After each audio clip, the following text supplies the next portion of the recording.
Bonjour, bonjour à tous les participants.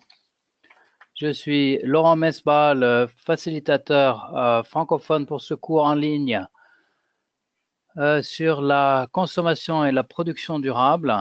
Ce cours de 6 semaines.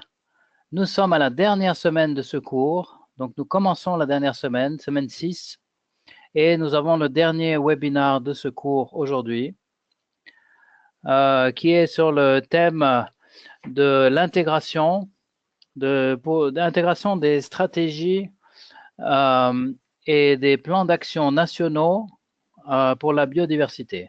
Comment donc intégrer ces stratégies et plans d'action au niveau national. Euh, donc aujourd'hui, le thème va être spécifiquement d'étudier le cas des Seychelles avec une présentation qui a été préparée par Marie-May Jeremy Muzungaile. Cette présentation avait été faite en anglais, elle a été traduite en français et je vais la présenter et puis ensuite Marie-May sera présente pour les questions-réponses. Je vais faire les traductions pour qu'il puisse y avoir des échanges en espérant que la connexion soit bonne. La connexion Internet soit bonne pour Marie-May qui est aux Seychelles actuellement et nous espérons que la connexion sera bonne. Alors, donc sur l'exemple des Seychelles, avant de commencer la présentation PowerPoint que vous avez devant vous, juste une petite introduction sur l'exemple des Seychelles.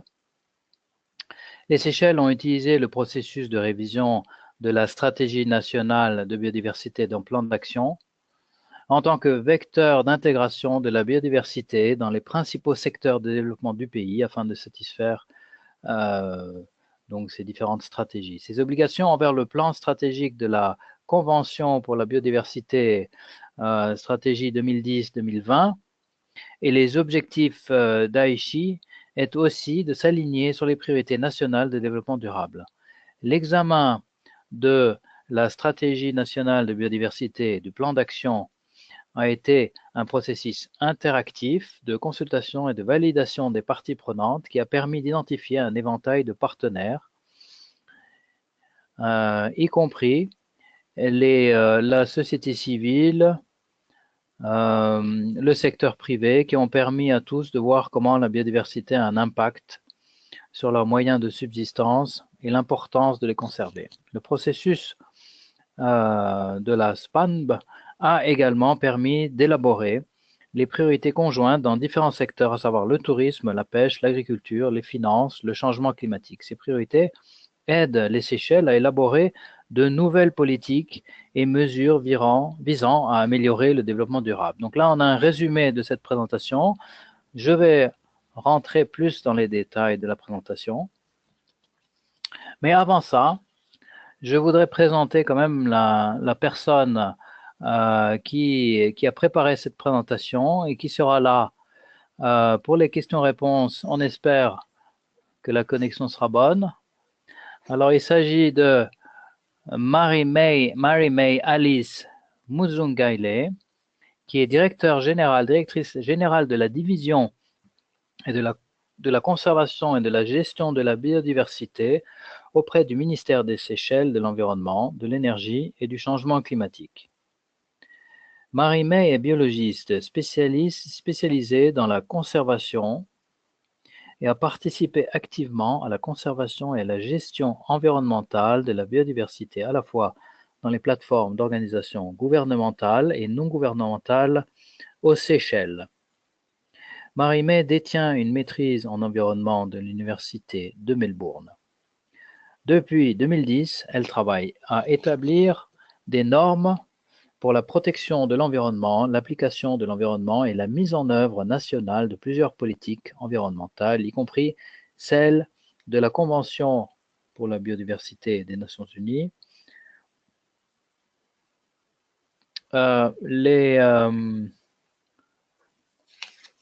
les conventions de Bâle, de Stockholm et Rotterdam aux Seychelles. Marie-May a été coordinatrice nationale pour la rédaction du deuxième plan national d'action pour la biodiversité des Seychelles de 2012 à 2014. Plus récemment, elle a participé directement à l'élaboration et la mise en œuvre quotidienne de toutes les questions nationales liées à la conservation de la biodiversité. Depuis 2012, Marie-May a été le point focal national pour la Convention des Nations Unies sur la diversité biologique. Voilà donc la présentation de Marie-May Muzungaile. Vous avez la première page ici. Alors, j'essaie de passer à la diapositive suivante. Voilà. Donc, la présentation aujourd'hui va, comme je disais, va se pencher sur le cas des Seychelles. Nous allons d'abord, en premier temps, voir quel est le contexte donc, du cas des Seychelles. Deuxième étape, le processus nous allons essayer de comprendre quel a été le processus de révision pour la stratégie et le plan d'action national pour la biodiversité numéro 2 des Seychelles, donc la deuxième stratégie.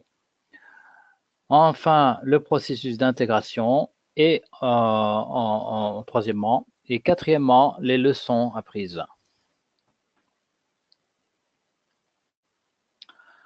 Alors, l'archipel des Seychelles se situe dans l'océan Indien, à 4 ou 5 degrés au sud de l'équateur,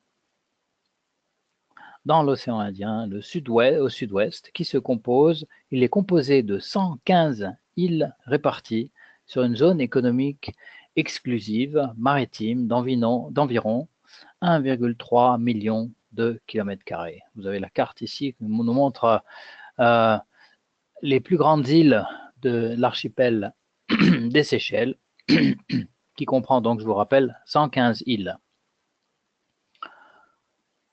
Alors qui se trouve au large, donc dans l'océan Indien, au large de Madagascar. Le contexte. Une population humaine d'environ 95 000 habitants.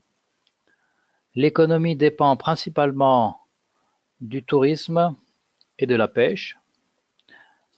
Nous avons une forte dépendance et moyens de subsistance sur l'environnement naturel et la biodiversité. 47% de surface terrestre sur les territoires. Et sur les surfaces terrestres, moins de 1% sont des zones qui sont protégées, d'aires protégées. Moins de 1% des zones terrestres sont protégées. Les Seychelles ont participé à la Convention sur la diversité biologique des Nations Unies. Donc participent, ils sont signataires, ils sont partenaires membres. L'article 6 de la Convention sur la biodiversité demande une obligation pour les parties d'établir des plans stratégiques et d'action pour la mise en œuvre nationale de la Convention. Donc ça, c'est une obligation pour la Convention sur la biodiversité biologique. Je rappelle que cette Convention a été établie en 1992 à Rio au moment du sommet de la Terre. La plupart des États ont signé cette convention. Alors, comme l'article 6 le dit, un des aspects une des obligations de cette convention demande à établir donc un plan d'action, une stratégie qui soit pour le pays pour pouvoir agir en faveur de la protection de la biodiversité sur le terrain, dans le territoire du pays. La première stratégie et plan d'action national pour la biodiversité aux Seychelles a été élaborée en 1997, a été utile pour identifier les priorités, mais cette première stratégie avait une mise en œuvre limitée. Elle se concentrait uniquement sur l'environnement avec une intégration limitée avec les différents secteurs économiques. La décision 10 de la Convention pour la biodiversité des Nations Unies a recommandé aux parties de réviser leur stratégie de manière à s'aligner sur le plan stratégique de la Convention pour la biodiversité nouvellement adoptée avec les objectifs d'Aichi. Donc la révision de la stratégie a demandé à s'aligner par rapport aux objectifs d'Aichi. Daiichi est une ville au Japon où la convention s'est réunie en 2010 et où les décisions ont été prises justement que les différentes stratégies au niveau mondial devaient être alignées avec des objectifs plus intégrés, où on arrive à intégrer avec des objectifs de développement. D'ailleurs, maintenant, ils sont intégrés aussi sur les objectifs globaux de développement.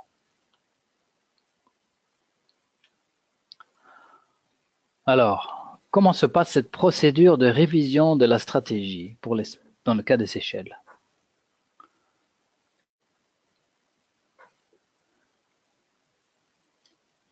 Alors, en réponse aux objectifs d'Aichi et à l'alignement sur la stratégie de développement durable des Seychelles, donc 2012-2020 pour la stratégie 2012-2020, les Seychelles ont entamé l'examen de leur stratégie en 2012 avec l'assistance financière et technique d'un projet conjoint du Fonds mondial pour l'environnement et du Programme de développement des Nations Unies. La stratégie a été utilisée comme un outil pour mieux intégrer les politiques dans différents secteurs par le développement de programmes et d'initiatives conjointes. Le processus interactif de consultation et de validation des parties prenantes, ça s'est passé pendant une période de 2 ans. Alors, quelle a été l'approche principale de cette nouvelle stratégie? La première était d'apporter le développement durable arriver à un développement durable grâce à l'intégration, l'inclusivité et l'innovation. Alors là, il s'agit effectivement de faire partager, de faire en sorte que les partenaires qui sont dans l'action, dans le secteur privé, la société civile et les responsables gouvernementaux arrivent à travailler ensemble de manière à atteindre les objectifs fixés de la stratégie et aussi les plans d'action. Alors là, de manière à ce que le plan d'action soit mis en pratique, il est effectivement très important que les partenaires soient impliqués dans le processus aussi, le processus lui-même d'élaborer et de se mettre d'accord sur la stratégie et sur le plan d'action. Car nous savons bien d'expérience aussi, et ce n'est pas spécifique aux Seychelles, c'est disons une expérience au niveau local dans le monde entier. Lorsque les partenaires qui sont sur le terrain et qui font le travail sont impliqués dans le processus de décision, ils vont être beaucoup plus à même de pouvoir donc mettre en place et mettre en œuvre les décisions qui ont été prises.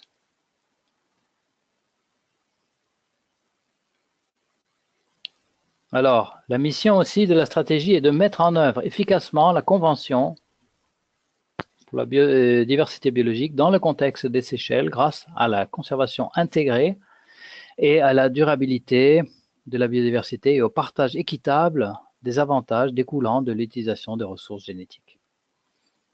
Donc là, cette phrase résume finalement tout l'esprit et la pratique de cette stratégie, de cette révision de la stratégie, qui consiste à dire, si vous voulez, en d'autres termes, que Il ne suffit pas de protéger, d'avoir des aires protégées où on va dire voilà, la biodiversité est dans cette aire protégée, on va la laisser, faire en sorte que cette biodiversité soit protégée et laisser les autres activités économiques continuer comme d'habitude. C'est ce qu'on appelle en anglais business as usual. On continue le business comme d'habitude, mais il s'agira là en fait d'intégrer les différentes stratégies aussi dans l'utilisation des ressources naturelles et notamment ici les ressources génétiques. Alors qu'est-ce qu'on veut dire par ressources génétiques? Les ressources génétiques sont toutes les ressources, notamment végétales, mais elles peuvent être aussi animales, dans toute la biodiversité. Ça peut être les insectes, les animaux, les plantes. Alors on pense notamment à l'agriculture, puisqu'il y a une richesse de diversité qui est utilisée pour l'agriculture. La richesse génétique peut aussi être une source de non seulement de nourriture, mais aussi de biens pharmaceutiques, donc pour la santé, de manière à soigner les gens. Si on utilise ces ressources, alors ce qui est important, c'est que ces ressources soient utilisées de manière durable pour qu'il y en ait assez pour les générations suivantes. Et l'autre aspect, c'est aussi que l'utilisation de ces ressources soit utilisée de manière équitable. Parce que s'il y a une injustice fondamentale dans l'utilisation des ressources, par exemple, on dira dans un pays, un certain groupe de population va bénéficier de ces ressources et les gérer de manière durable, mais s'il y a juste 1% de la population qui en bénéficie et les 99% n'en bénéficient pas, on ne peut pas parler de gestion durable des ressources, puisqu'il y a une grande partie de la population qui n'aura pas le droit à ces ressources. Donc l'aspect équitable est très important et l'aspect aussi de durabilité, donc l'utilisation des ressources génétiques. Donc encore une fois, je répète, il ne s'agit pas juste de garder la biodiversité dans les aires protégées, mais il s'agit aussi d'utiliser les ressources naturelles de manière durable et de manière équitable. Alors, qu'entend-on par le processus d'intégration? Alors, il s'agit d'intégrer cette stratégie dans les différentes stratégies du pays. Alors, les stratégies économiques du pays, il s'agit de voir aussi quels sont les secteurs économiques du pays les plus importants et puis de voir comment cette stratégie a pu être intégrée dans ces différents secteurs. Alors, pour le processus d'intégration, ici, on n'a pas pu le traduire, mais vous voyez dans la première partie, d'abord, quand on établit une stratégie, il s'agit de voir où sont les priorités, les objectifs. Ensuite, deuxième étape, qui sont les partenaires et les acteurs donc qui vont être impliqués dans la mise en œuvre de cette stratégie. Et enfin, quels sont les points d'entrée, les points sur lesquels les choses peuvent avancer. Alors, le cadre national de planification stratégique, la stratégie de développement durable des Seychelles a été utilisée comme principale plateforme d'orientation pour l'intégration de la stratégie. Le projet des Nations Unies, projet de développement des Nations Unies avec le Fonds mondial d'environnement, a fait la promotion de l'intégration de la diversité biologique dans les secteurs de développement et a été utilisé pour cibler les principaux secteurs économiques. Donc, ce projet a permis de réaliser la stratégie qui permet d'intégrer ces différents secteurs économiques. La révision des législations environnementales et d'aménagement du territoire a été pratiquée presque simultanément pour intégrer l'ensemble à la conservation long terme de nos espèces, des espèces des Seychelles, avec la planification du développement. Donc la législation du pays en matière environnementale a dû être révisée également. Étape suivante, il s'agit d'intégrer la biodiversité dans les moyens de subsistance des personnes impliquées dans la pêche artisanale par le biais du projet du Programme de développement des Nations Unies et du Fonds mondial pour l'environnement. Pour la première fois, une analyse de rentabilisation pour la biodiversité a été utilisée dans différents secteurs, y compris les finances.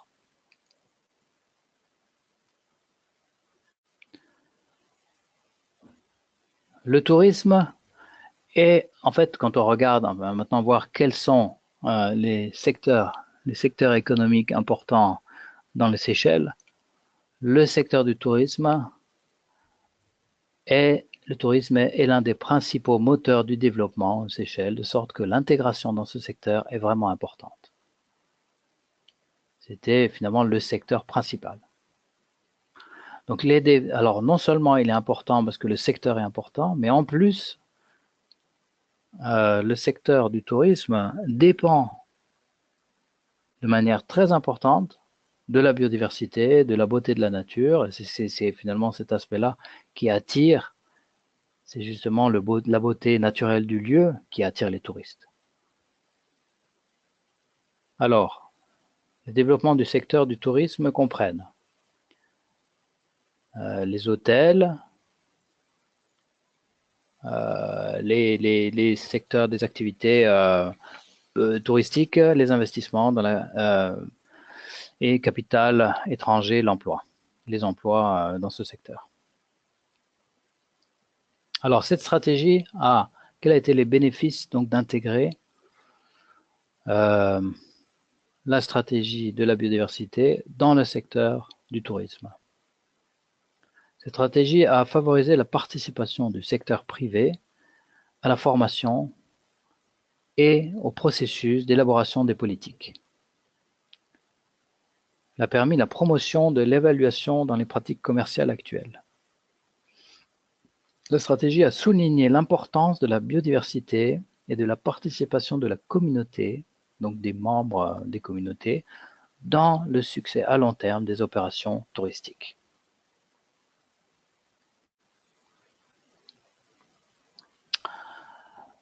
Enfin, l'intégration dans le cadre du projet a permis d'élaborer de nouvelles politiques au ministère du Tourisme, notamment le développement de l'étiquette de tourisme durable des Seychelles, SSTL ici, avec le sigle. Nous avons ici un logo avec la tortue, donc l'étiquette des Seychelles durables. Seychelles Sustainable Tourism en anglais. Un système de certification d'étiquette verte pour les établissements hôteliers. Donc, si vous voulez, les établissements, les hôtels qui suivent, qui agissent en fonction des objectifs cités dans la stratégie, vont pouvoir avoir une étiquette qui va reconnaître en fait les efforts fournis. Le label SSTL couvre la conservation de la biodiversité, les pratiques durables, la participation communautaire et la responsabilité sociale des entreprises. Un autre secteur important, vous pouvez vous l'imaginer, pour les Seychelles, qui sont des îles, c'est le secteur de la pêche. La pêche, en effet, est l'autre pilier principal de l'économie nationale. Et au cours des dernières années, les préoccupations importantes concernant la durabilité de l'exploitation ont été soulevées sur l'exploitation des ressources marines. En tant que telle, l'intégration dans le cadre du processus de la stratégie a été jugée essentielle. Plusieurs programmes ont été développés conjointement par les ministres de l'Environnement, de l'économie bleue, des finances et des pêches. L'intégration a été faite sous différentes formes. Donc là, ça a été important que les différents ministères ont été impliqués dans cette stratégie. Je rappelle, le ministère de l'Environnement, de l'Économie, des Finances et des Pêches. Alors, comment s'est fait cette intégration? Le développement de la Blue Economy Concept, du concept de l'économie bleue, est axé sur la production et la consommation marine durable. Donc là, un point essentiel, hein, si toutes ces ressources qui génèrent des revenus, elles sont utilisées de manière durable, donc ça va garantir une économie durable. Bien sûr, si les ressources sont abusées, utilisées de manière abusive, les ressources de la mer, on ne peut pas s'attendre à une économie durable. Donc c'est ce qui a été fait, donc l'idée justement de l'économie bleue, du concept d'économie bleue. Le gouvernement a commencé à élaborer un plan d'aménagement marin qui désigne 30% des eaux des Seychelles comme protégées, ou 15% de prise des mers et 15% de zones d'utilisation durable, afin de rendre la consommation plus durable. Donc les zones protégées ont différents niveaux de protection. Il y a une certaine possibilité de pêcher, mais de manière vraiment contrôlée. L'élaboration de nouvelles mesures politiques et administratives pour la pêche artisanale et semi-industrielle. Enfin, un plan directeur de développement durable de la culture en mer. Donc pour ce qui est de la pisciculture en mer. Mise en place du changement de dette aussi. Alors, bien que l'agriculture ne représente, alors ça c'est le troisième secteur, nous avons vu le secteur donc du tourisme, de la pêche et là l'agriculture.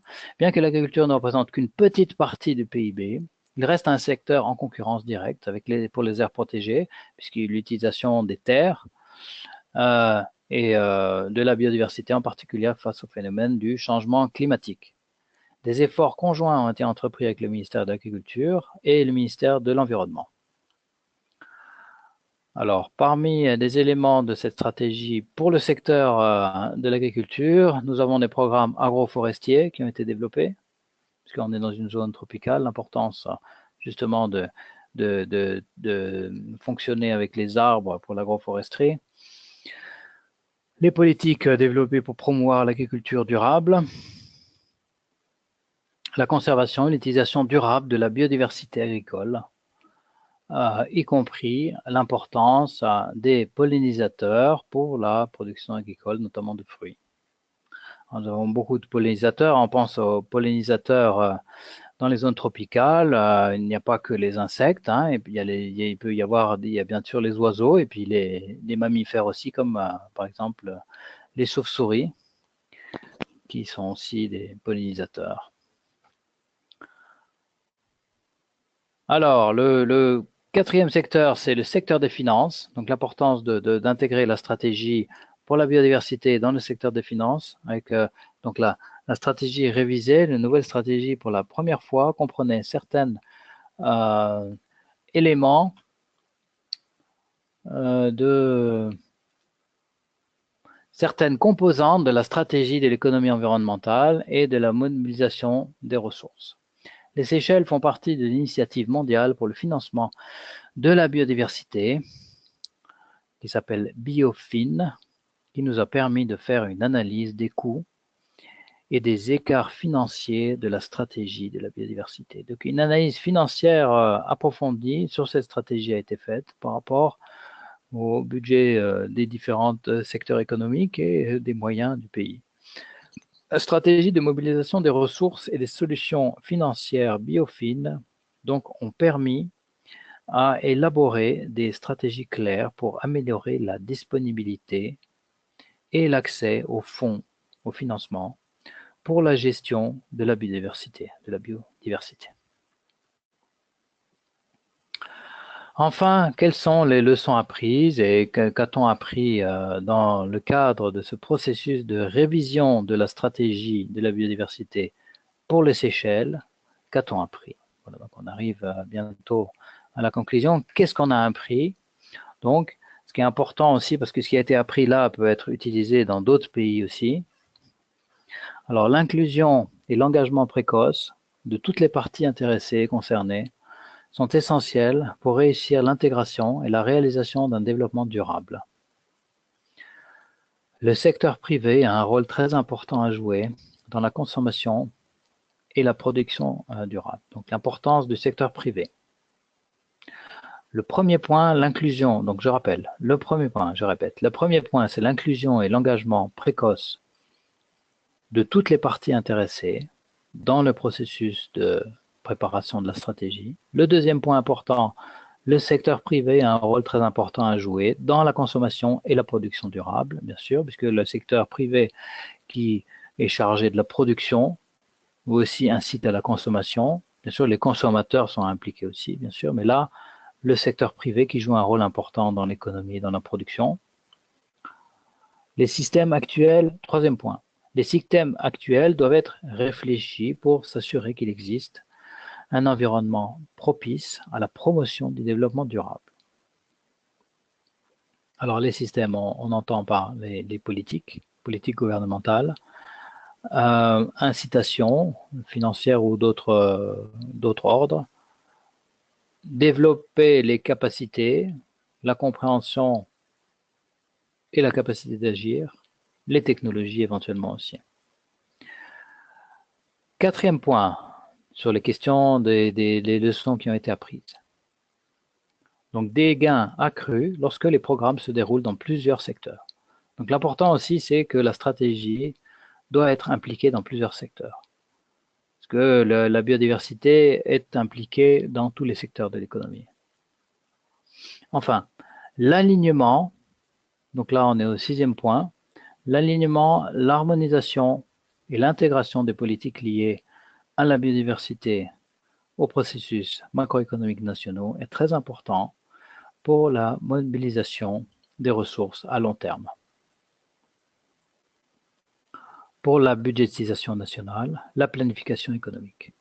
Donc en effet, chaque année, le gouvernement doit présenter un nouveau budget à son Parlement. Le Parlement doit l'adopter. Alors, si la biodiversité est intégrée dans tous les secteurs économiques, par conséquent, le budget sera intégré également, puisqu'il y a besoin de préparer un budget. Et enfin, dernier point, donc des leçons apprises, la stratégie est un document vivant, c'est-à-dire mis à jour régulièrement, probablement chaque année, lorsqu'il y a un rapport qui est fait par rapport à la stratégie, adapté, il doit être adapté pour refléter l'évolution de l'état des problèmes mondiaux. Et donc au niveau mondial, il faut réajuster au niveau mondial, mais il faut réajuster aussi quelquefois au niveau par rapport à l'évolution des choses au niveau du pays. Donc il y a une nécessité d'ajuster une stratégie. Une stratégie a une vision qui est claire, mais par contre il y a besoin de s'adapter pour quand il s'agit de la mise en œuvre de la stratégie. Alors voilà, la présentation se termine. C'est ici que la présentation se termine. Nous allons pouvoir passer aux questions. Je voudrais juste voir si Marie-May est là parmi nous. Marie-May, do you hear me and can you talk to see how is your connection?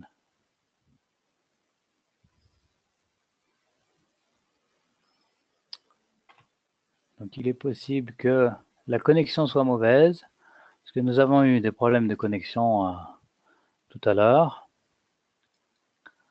Alors je vois que nous avons 19 participants, il y a en tout 22 qui sont présents pour cette présentation.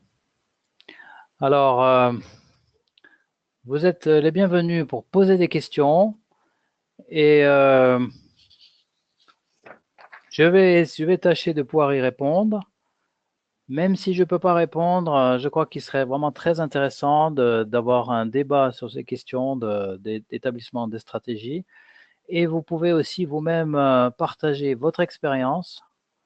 Vous avez peut-être vous-même été impliqué dans l'élaboration de stratégies pour la biodiversité et des plans d'action au niveau national dans votre pays, qui pourrait être intéressant que vous partagiez votre expérience.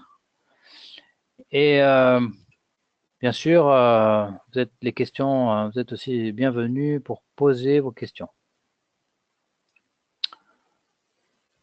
Alors, y a-t-il une question? Je vous rappelle que vous pouvez poser vos questions en levant la main. Donc, vous avez un endroit où vous pouvez cliquer sur la main de manière à poser une question. Je vois ici une personne qui s'appelle Agnès Alosri. Alosri, Agnès, vous m'entendez? Je vous ai donné la parole.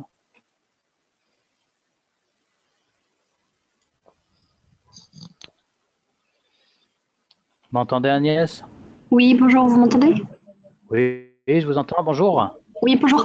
Je ne sais pas si vous saurez répondre, c'était propre au contexte spécifique des Seychelles, puisque j'ai remarqué qu'il y avait un ministère de l'économie bleue et un ministère de la pêche, et j'aurais pensé que l'économie bleue recouvre la pêche, donc enfin, quelle est la volonté politique derrière d'avoir ces deux secteurs différenciés dans deux ministères? Oui, très bonne question. Oui, en effet, je ne vais pas pouvoir répondre. Je ne peux même pas vous dire, en fait, s'il y a deux ministères différents. Bon, vous avez bien compris le concept d'économie bleue, je suppose. Oui, oui, oui. Enfin, c'est Ouais. l'économie qui repose sur, c'est l'économie durable de tout ce qui touche à la mer, pour moi. Voilà, c'est ça, oui. Oui, oui, tout à fait. En tout cas, dans le cas des Seychelles, c'est pour la zone maritime qui appartient aux Seychelles. Hmm. Mais ça me semble Vous très pouvez aussi intéressant vous. d'avoir.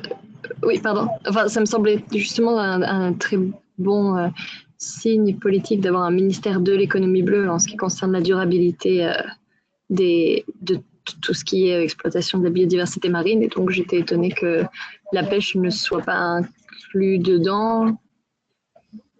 D'accord. Voilà. Il me semble avoir compris que les activités économiques de la pêche est bien sûr intégrée dans le principe d'économie bleue. Donc, Hmm. les deux ne sont pas séparés. Alors, je ne sais pas maintenant s'il y a deux ministères séparés, mais de toute façon, il paraît très clair que les ministères doivent travailler ensemble Oui, sur oui, la oui. stratégie de manière coordonnée. Parce que si c'est séparé, il n'y a pas de raison que ça puisse fonctionner. Hmm. Donc, là, dans le cas de l'économie bleue, il y a le secteur de la pêche, il y a bien sûr le ministère des Finances, et puis d'autres secteurs, même finalement le secteur du tourisme est aussi très fortement lié à la mer. Oui. Donc là aussi, ces ministères doivent travailler ensemble. Là, au niveau opérationnel, c'est important vraiment que les ministères travaillent ensemble. Quand on a une stratégie comme ça qui dépend, qui implique plusieurs ministères, donc il peut y avoir des structures qui permettent aux ministères de travailler ensemble, une commission, un comité ou donc une équipe de gouvernance qui est chargée qui représente différents ministères et, comme on a dit, la société civile et le secteur privé qui sont impliqués justement dans la mise en œuvre de la stratégie. Ça me paraît D'accord, essentiel. merci. Vous pouvez dire d'où vous venez, juste vous présenter. Oui, pardon, je travaille pour la Fondation pour la recherche sur la biodiversité en France. C'est un organisme national. D'accord, très bien. Merci beaucoup. Je vais quand même faire une tentative de voir si Marie-May, Alice, are you here?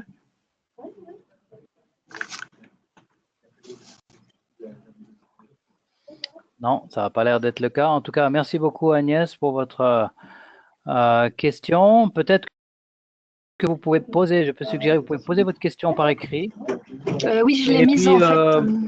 je prends note et puis on va essayer de vous donner des éléments de réponse par écrit en D'accord, merci. contactant. D'accord. Voilà. Donc, si vous pouvez envoyer par écrit, ça serait apprécié. Très bien. Merci. Alors, nous allons voir si nous avons une autre personne. Quelqu'un d'autre est prêt voudrait demander la parole. Je vois ici Chehibou Koulibaly.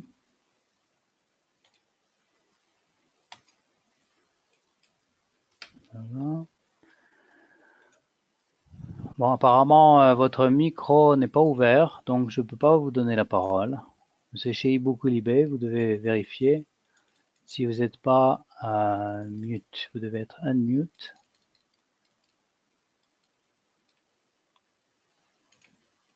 En attendant, je donne la parole à Nafissatou Gueye. Vous m'entendez?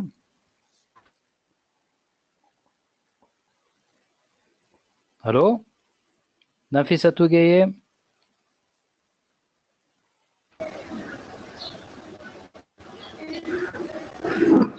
Vous m'entendez, Nafissatou?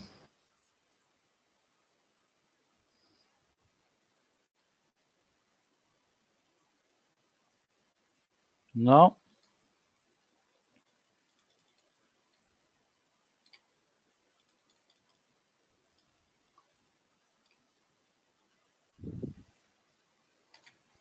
Alors, je donne la parole à Arsène Matabaro. Vous m'entendez, Arsène? Oui, je vous entends. Merci pour la parole. Je voulais plus me focaliser. Oui, je voulais plus me focaliser sur les chaînes d'approvisionnement. J'avais des préoccupations. Ma préoccupation est que je voulais savoir comment une perturbation de la chaîne d'approvisionnement peut entraîner des effets dévastateurs sur l'exploitation d'une entreprise marine. Et ma deuxième question, comment les entreprises peuvent-elles mieux gérer leur chaîne d'approvisionnement mondial de manière à atténuer ces risques tout en tirant parti des occasions rencontrées? Merci. D'accord, je voulais juste clarifier, là, voir si j'ai bien compris la question. La première, donc, sur les chaînes d'approvisionnement, vous pouvez répéter, s'il vous plaît? Comment est-ce qu'une perturbation de la chaîne d'approvisionnement peut entraîner des effets dévastateurs sur l'exploitation d'une entreprise marine? Oui, vous avez un cas précis en tête, un cas concret, ou c'est une question générale ou... Bon, c'est une question générale. Parce que là, il s'agit donc des activités marines, donc de la pêche, je pense. Oui, de la pêche, Donc, la chaîne d'approvisionnement au niveau de la pêche, donc vous parlez des différents acteurs qui sont impliqués donc, entre le pêcheur jusqu'au consommateur. Oui. Alors, bien sûr, toutes les étapes sont importantes dans la question de durabilité. C'est pas juste le rôle des pêcheurs de s'assurer que il y ait une production durable. Nous savons bien que il faut qu'il y ait des quotas au niveau de la pêche pour que il n'y ait pas de surpêche. S'il y a surpêche, bien sûr, on ne peut pas penser à la durabilité.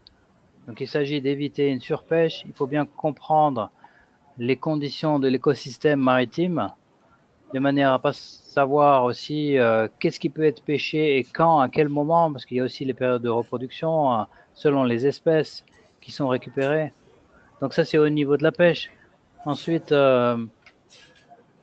au niveau de la chaîne d'approvisionnement, nous avons différentes étapes et ce qui paraît important aussi, c'est l'aspect fair trade, parce que les intermédiaires recherchent souvent de maximiser le profit et en voulant maximiser le profit, ils essayent bien sûr de réduire les coûts au niveau de la production, donc d'essayer d'acheter le plus bas possible.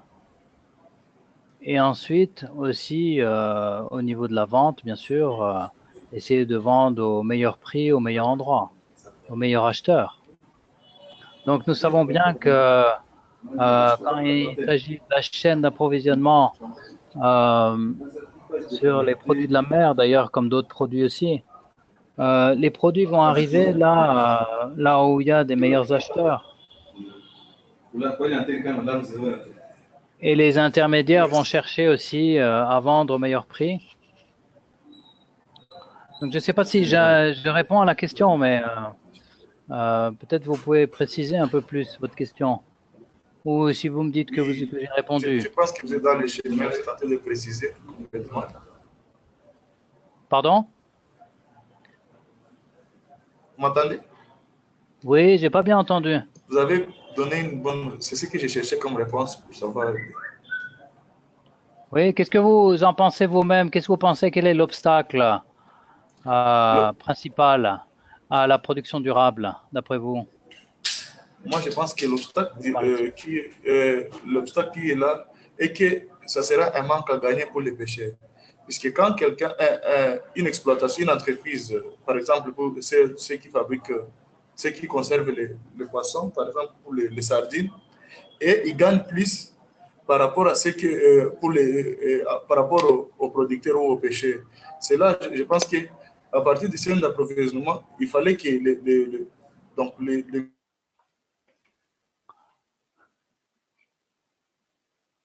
avoir au moins un prix ou le pourcentage à donner aux pêcheurs, même après vente de ces produits. Oui, oui, oui, oui. Merci. D'accord. Merci bien. Oui, oui, je comprends très bien ce que vous avez dit. Ça, c'est une question très importante, en fait. Combien les pêcheurs vont gagner? Parce que si leur marge diminue, leur revenu diminue, la conséquence logique, c'est que les pêcheurs vont vouloir augmenter leur pêche, leur quantité de pêche pour pouvoir rester au même revenu et pour pouvoir avoir le revenu qu'ils avaient de manière à nourrir leur famille. Donc, si la marge est augmentée au niveau des intermédiaires et le pêcheur diminue son gain, effectivement, il y a un danger réel à la question de durabilité. C'est une question vraiment importante. Merci. Et puis, je crois que vous avez aussi... ok, je vais pas... nous allons passer à une autre personne. On va voir si vous avez la parole. Edmond Rouamba, vous m'entendez? Oui, je vous entends. Bonjour, monsieur Laurent. Bonjour. Alors, vous avez la parole, vous pouvez vous Oui, présenter, Edmond?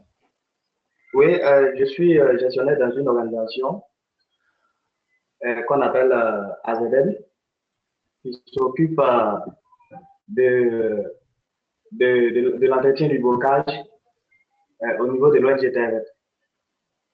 Oui. Voilà. En fait, Où ça? Dans quel j'ai pays? une question et c'est au Burkina Faso, excusez-moi, au Burkina Faso. Burkina, oui, d'accord. Voilà. Ok. En fait, j'ai une question concernant un concept. C'est le concept de changement de dette. En fait, c'est nouveau pour moi, je ne connais pas ce concept. Mais en fait, je voulais aussi apporter quelques. Voilà, je voulais faire un apport sur ce qui vient d'être dit concernant voilà, le développement durable. On vous écoute. D'accord. D'accord, moi je pense que nos États en général signent des conventions. Par exemple, la convention sur la biodiversité, juste pour bénéficier des éventuels financements qui vont découler de ces conventions-là. Parce qu'en réalité, il y a des contradictions entre les politiques mises en œuvre dans le pays et les conventions auxquelles ces États ont adhéré en fait. Donc, par exemple, au Burkina Faso, il y a un ministère de l'Environnement, du Développement durable, il y a un code de l'environnement, mais sur le terrain, on voit en même temps ce même État qui finance, par exemple, des projets ou qui subventionne des projets qui amènent, par exemple, des pesticides, qui adoptent, par exemple, les OGM et tout ça. Donc, du coup, il y a une certaine contradiction les, entre les conventions signées par les États et les politiques mises en œuvre au niveau des États. Donc, ça, c'est un réel problème au niveau de nos pays. Concernant le secteur privé au Burkina Faso, ben, il y a certains, à part les défenseurs de l'écologie au niveau des organisations de la société civile, ben, l'État, tout ce que l'État fait, je crois que c'est un peu trop politique. On dit des choses et sur le terrain, on ne constate pas vraiment les effets de l'action de l'État. Donc voilà un peu les difficultés que nous trouvons au niveau de nos États en matière de développement durable. Voilà. Donc, ma question, en tout cas, c'était de savoir qu'est-ce que le changement de dette, le concept de changement de dette dont vous avez fait cas ici, qu'on a constaté au Seychelles. Pouvez-vous préciser qu'est-ce que vous entendez par changement de dette? Oui, c'est ça la question. Le changement de dette. Vous voulez savoir, oui, d'accord. Malheureusement, je ne vais pas pouvoir vous dire parce que je ne connais pas bien le cas des Seychelles et la personne qui est des Seychelles, Marie-May, malheureusement, n'est pas des problèmes de connexion, donc elle n'est pas disponible là, malheureusement. Est-ce que vous pourriez peut-être nous écrire par email et nous poser votre question par email? On essaiera de répondre par écrit à la question. Voilà, c'est noté. D'accord. Merci beaucoup. Merci. Alors, sur la question, je vais juste faire un commentaire sur le rôle des États et le problème que vous avez soulevé, qu'il y a une contradiction entre la stratégie signée, la Convention pour la biodiversité et la politique menée par certains États qui ne sont pas alignés, qui ne sont pas en faveur de la Convention, mais qui vont peut-être dans une autre direction ou quelquefois même opposés. Et là, il y a de nombreux pays sont dans cette situation.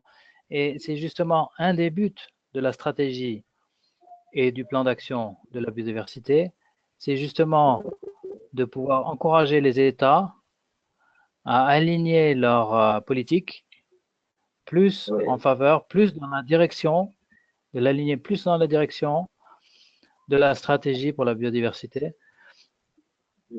Et c'est pas un processus qui peut prendre du temps puisque il faut qu'il y ait un certain nombre d'éléments en place il faut qu'il y ait une volonté politique.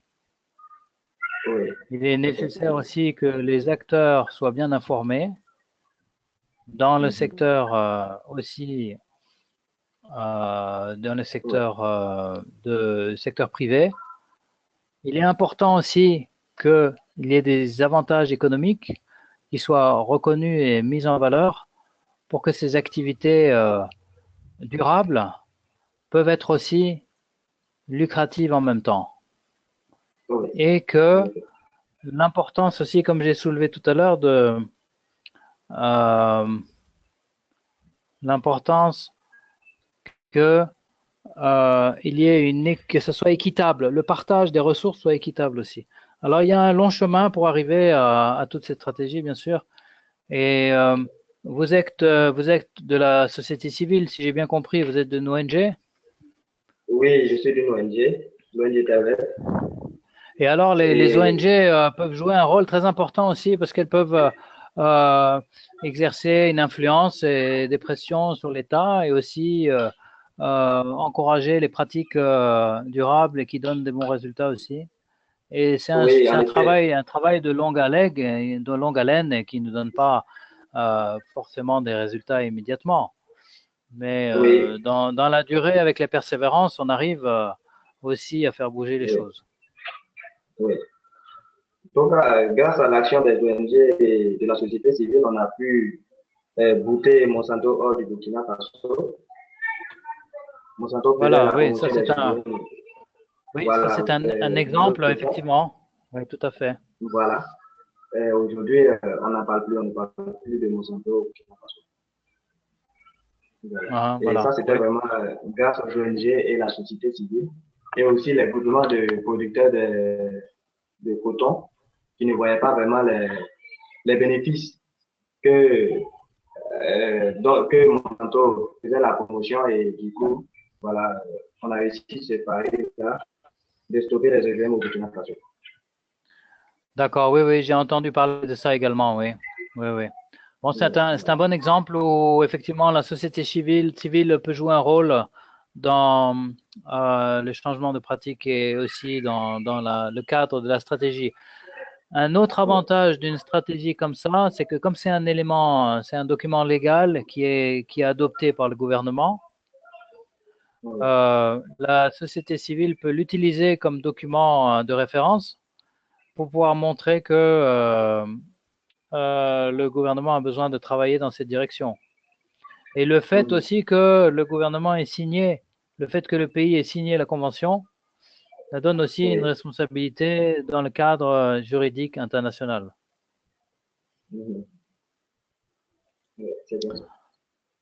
Voilà, merci Edmond pour vos commentaires. Je vais passer la parole à un autre participant, à d'autres participants. Ok, merci.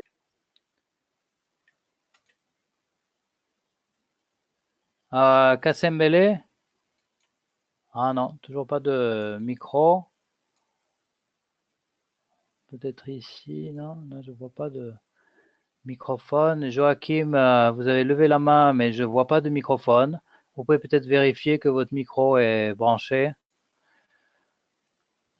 Voyons voir ici, Nafissatou. Allô, Nafissatou?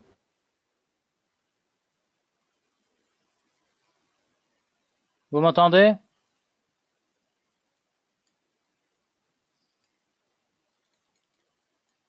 Nafissatou?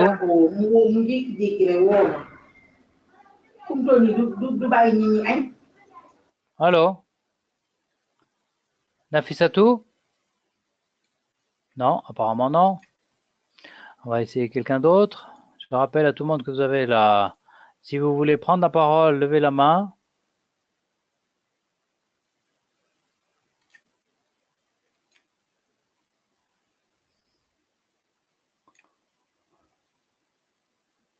Alors, voyons voir si nous avons des questions écrites.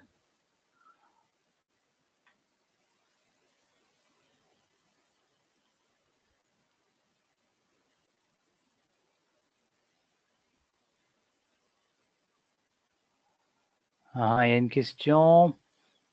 Donc, je vois une question qui est écrite qui est de savoir comment se fait de façon pratique le suivi et l'évaluation des stratégies qui viennent d'être évoquées. Donc les stratégies, alors il y a plusieurs étapes au niveau du gouvernement. La stratégie, d'abord, là il s'agissait de réviser la stratégie. Il y avait une stratégie dans les Seychelles qui avait été faite en 2010. Là, une nouvelle stratégie pour 2012 jusqu'à 2020 a été réécrite et réalignée en fonction des objectifs de Aichi. Alors, une fois que la nouvelle stratégie a été élaborée, les partenaires qui ont participé à préparer la stratégie sont impliqués eux-mêmes. Il y a une structure qui peut être une commission qui est en charge de la stratégie. Cette commission peut comprendre des membres des ministères, mais aussi des membres de la société civile et des gens qui représentent le secteur privé, par exemple. Cette commission pourrait être en charge, justement, du suivi de la stratégie et de la mise en place. Alors, une stratégie a aussi un plan d'action. Donc, quand vous regardez les stratégies, vous pouvez regarder, elles sont publiées sur le site de la Convention pour la biodiversité. Les stratégies, le plan d'action, il y a un plan d'action. Donc, le plan d'action avec des dates, avec les années pour lesquelles tel ou tel objectif doit être fait. Par exemple, augmenter la surface des aires protégées, passer de 1% dans le cas des Seychelles, passer à un plus grand pourcentage d'aires protégées.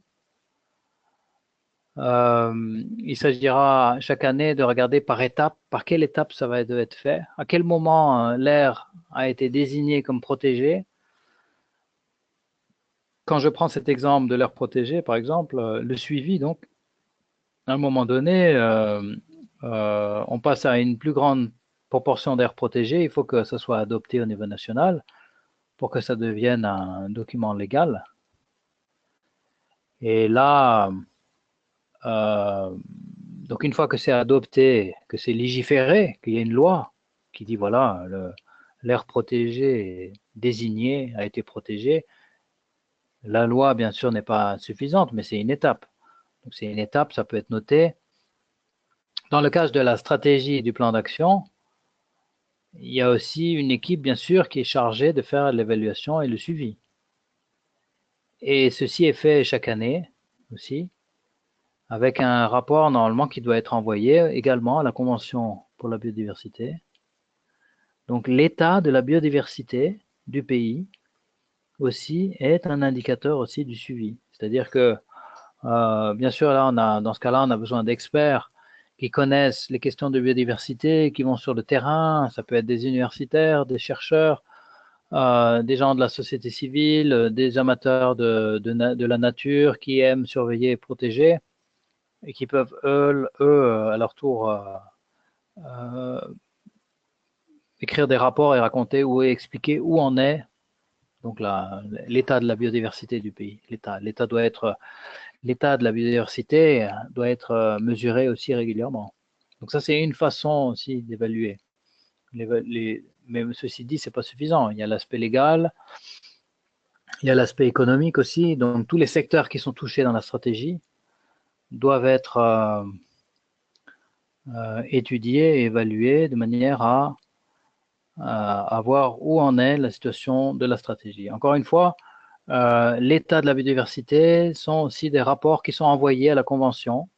Ça fait partie des obligations aussi de la Convention, que les États se doivent d'envoyer un rapport. Alors certains en sont au 5e rapport, au 6e rapport de l'état de la biodiversité de tel ou tel pays. Bien sûr, nous avons aussi la publication au niveau mondial de l'état de la biodiversité au niveau mondial. Donc ça, c'est une manière de faire le suivi et d'évaluer, parce que finalement, ce qui compte, c'est pas tellement les lois, mais ce qui compte vraiment, c'est de savoir est-ce que les espèces sont vraiment protégées. Où sont les dangers? Quelles sont les espèces qui sont en danger? Quels sont les habitats qui sont détruits? Parce que très souvent, c'est les habitats, en fait, plus que les espèces elles-mêmes, qui sont mis en danger par l'utilisation des terres. Donc voilà quelques éléments là que je partage par rapport à cette question. Je crois que cette question a été posée par Shehibou Koulibaly, bien ça. Alors ça, c'était une question qui a été posée par écrit. L'autre question, nous allons essayer de la répondre plus tard par écrit, parce que là, sur la question du ministère de l'économie bleue, c'est une bonne question posée par Agnès Losseri. Et je vais donc voir voyons voir s'il y a des mains levées. Ici, nous avons, si je peux vous donner la parole. Ayewomu Cyril, vous m'entendez? Oui, je vous entends, Laurent, bonsoir. Bonsoir. Cyril, vous avez la parole. Pouvez-vous me dire aussi voilà, d'où vous êtes? Tout à fait, je suis Cyril Ayewomu Joamon, je suis béninois, je suis agroéconomiste et je dirige une ONG au Bénin, inscrit pour le cours d'écologisation et de la consommation. Alors, moi, j'ai pris le cours, le webinaire vraiment très en retard. Et ce que je voudrais souhaiter, c'est qu'on ait les PowerPoint des leçons, là surtout, qui sont des documents très, très, très riches qui pourront nous servir sur le terrain. Parce que telles que les leçons sont conçues, après l'évaluation, c'est que tout part et nous n'avons plus accès à ces documents-là. Donc, j'aurais voulu qu'on les ait sur support PowerPoint ou sur support PDF, enfin, sur un support qui serait accessible, quoi. Ça pourrait nous servir. Merci, Laurent. D'accord, je vous en prie. Ben, écoutez, je peux vous dire que c'est déjà prévu. Alors, si vous regardez sur le cours en ligne, vous regardez sur les différentes semaines, donc le cours oui. est séparé en 6 parties, puisque chaque semaine est une partie du cours, un module, oui, si vous voulez. Donc, vous regardez sur la semaine et il y a les ressources disponibles sur la semaine. Vous avez le webinar, mais vous pouvez aussi trouver les PowerPoint qui ont été présentés sous forme PowerPoint ou sous forme PDF. Donc, je vous suggère de regarder sur le site en ligne et vous pouvez les copier sur votre ordinateur. Comme ça, vous les aurez. Et si vous avez un problème à les trouver, n'hésitez pas à nous contacter et nous essaierons donc de vous aider pour les obtenir si vous ne les Merci, trouvez Laurent. pas. Voilà, Merci. je vous en prie.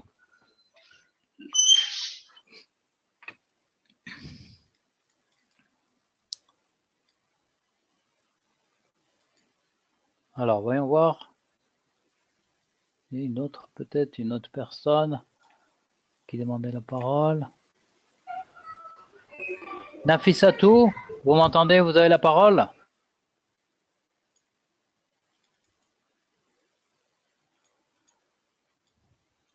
Nafissatou, non?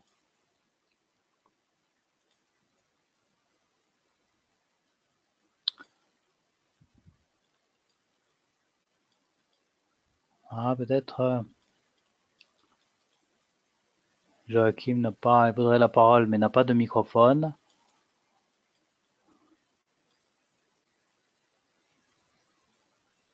Ouais. Bon, y a-t-il encore une question? Des commentaires?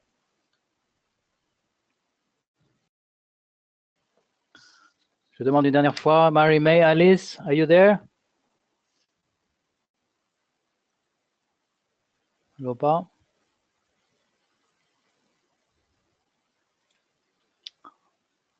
Bon, je crois que il n'y a plus de questions. Peut-être ici. Non. On va encore voir quelques minutes.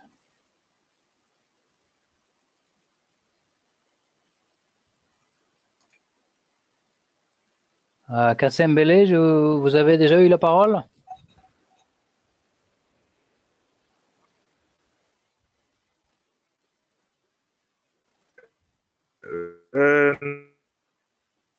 Non, Vous pas m'entendez? encore. Je n'avais Vous pas de micro. Peut-être la connexion n'était pas bonne. Vous m'entendez je vous maintenant? entends, là, vous avez la parole, vous voulez parler?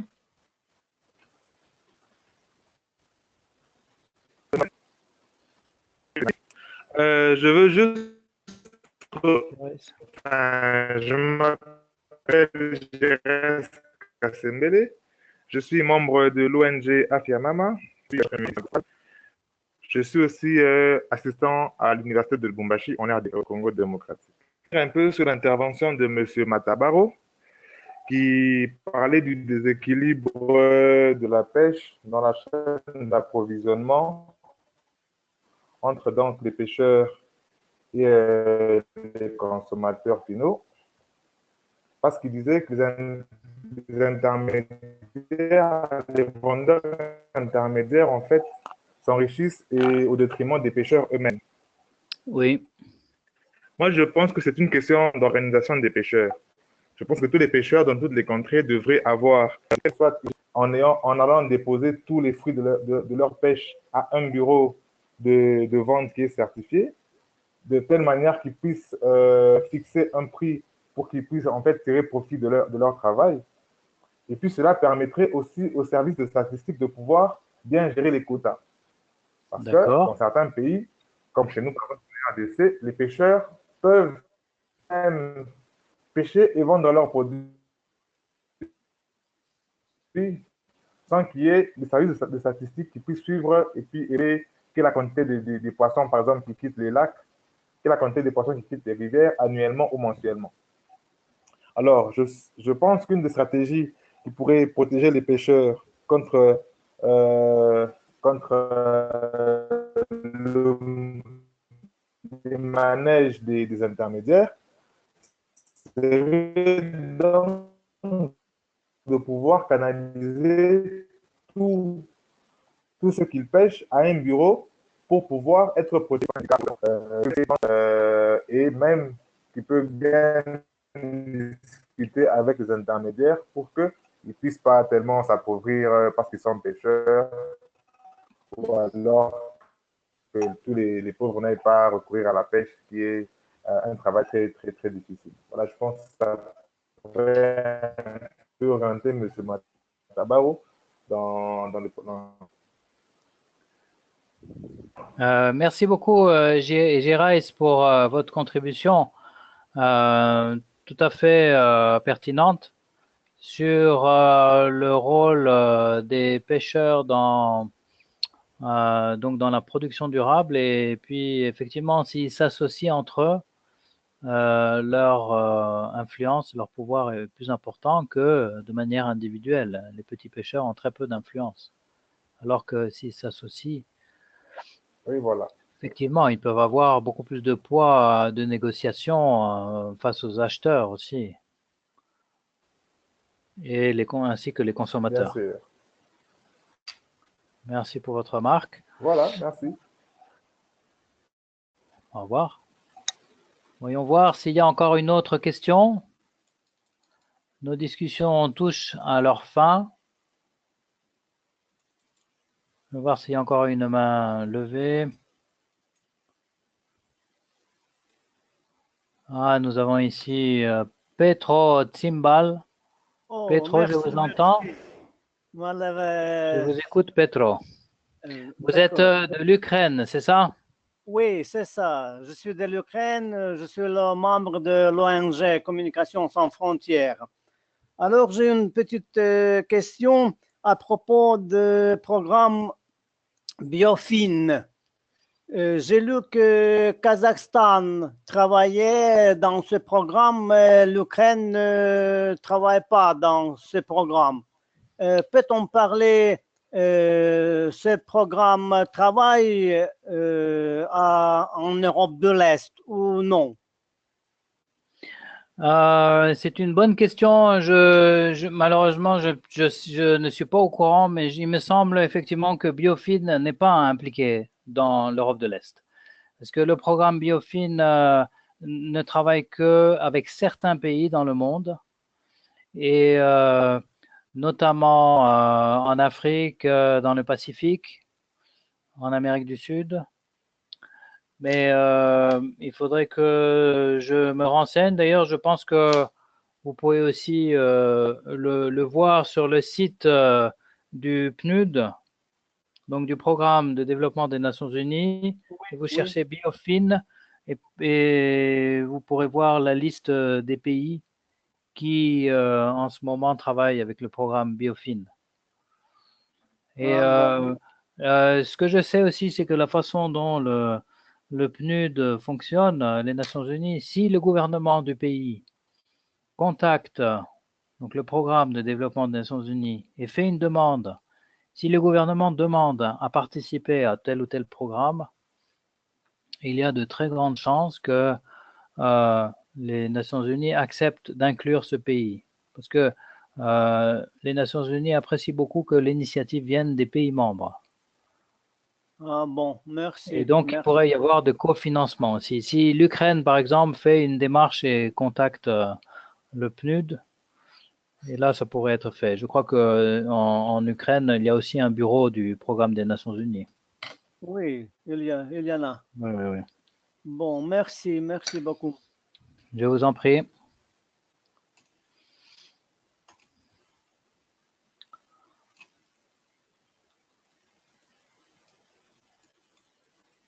Voilà, voir s'il y a encore une autre question. Bon, je vois que nous n'avons plus de questions. Je voudrais remercier les participants qui sont venus aujourd'hui. Et puis aussi souhaiter une bonne fin de ce cours, car nous avons la dernière semaine qui se termine là. Je rappelle aussi les participants que si vous avez des questions, des commentaires, vous pouvez les faire en ligne sur le site du cours, sur conservationtraining.org. Et donc, vous avez aussi donc votre participation au cours, du suivi des cours, et puis aussi les devoirs, ainsi que les débats, les discussions en ligne qui sont faites aussi, comme ça. Donc, Je souhaite à tout le monde une bonne fin de cours. Et puis, merci de votre participation et bonne continuation à tous.